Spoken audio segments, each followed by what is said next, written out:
শুধু অতি বাম বা অতি ডানরায় নয়, গোটা দেশের মানুষই সরকার পরিবর্তন চায়।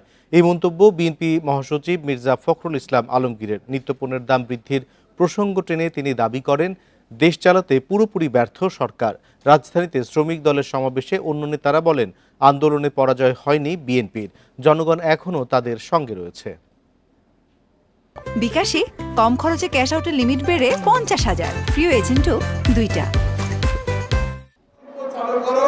আন্তর্জাতিক শ্রমিক দিবস উপলক্ষে বুধবার রাজধানীর নয়াপল্টনে সমাবেশ করে শ্রমিক দল।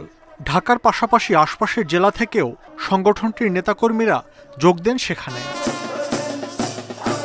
বেলা 3টায় কর্মসূচির শুরুতে বক্তব্য রাখেন বিভিন্ন পর্যায়ের নেতারা।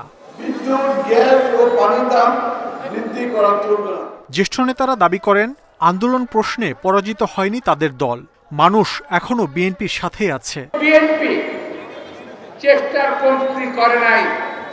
এই সরকার অত্যাচার অন্যায়ভাবে আমাদের আন্দোলনকে নিষ্ঠুরভাবে দমন করার চেষ্টা করেছে, নিষ্ঠুরভাবে আন্দোলনকে দমন করেছে।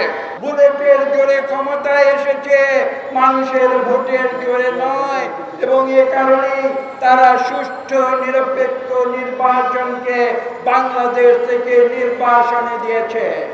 প্রধান অতিথির বক্তব্যে মহাসচিব বলেন, ক্ষমতাসীনরা পকেট ভারী করতেই তেল, গ্যাস সহ নিত্যপণ্যের দাম বাড়াচ্ছে।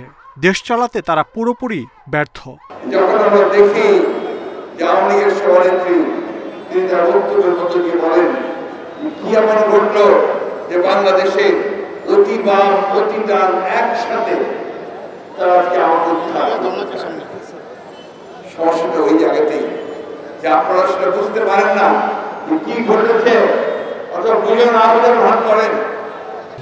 সমাবেশের পর নয়াপল্টন এলাকায় শোভাযাত্রা করে শ্রমিক দল। মাহমুদ শরীফ, ইন্ডিপেন্ডেন্ট নিউজ, ঢাকা।